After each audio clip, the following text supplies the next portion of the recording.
Chapitre 3. Une terrible punition. Quand Gara arriva enfin auprès de ses compagnons, Myrrk, son père, acheva la bête d'un coup de pouce.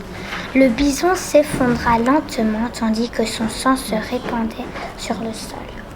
Alors, les hommes poussèrent un cri de joie.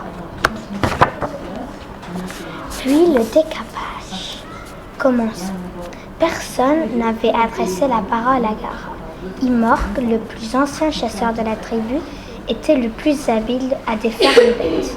C'est lui qui accomplissait ces gestes à chaque fois pour reconstituer des réserves de viande. Les hommes se serraient autour de lui. Gara se tenait à l'écart, tête baisse, n'osant pas se mêler au groupe joyeux. Seul Urek se taisait.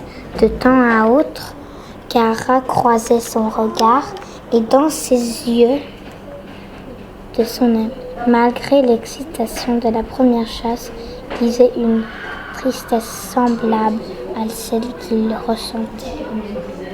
Gara enfonça ses ongles dans ses paumes. Qu'allait-il devenir? Son père le bannirait-il de la tribu?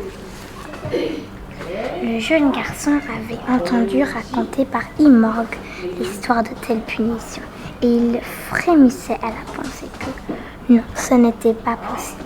Comment pourrait-il survivre seul loin de sa tribu? Les réflexions de l'enfant furent interrompues par un cri de Myrrk qui donnait le signal du départ. Chacun s'apprêtait à se saisir du quartier de viande qu'il devait rapporter au campement. Imorg, lui, se chargeait de la peau.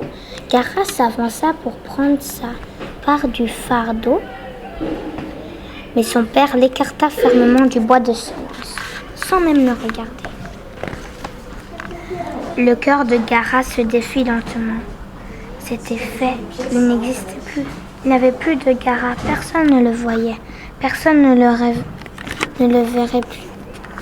Urek le regardait encore furtivement, mais Gara était sûr que son ami aussi l'oublierait bientôt. Lorsque le groupe de chasseurs se mit en marche, Gara restait en arrière. Il s'affaissait doucement et des larmes coulèrent de ses grands yeux noirs.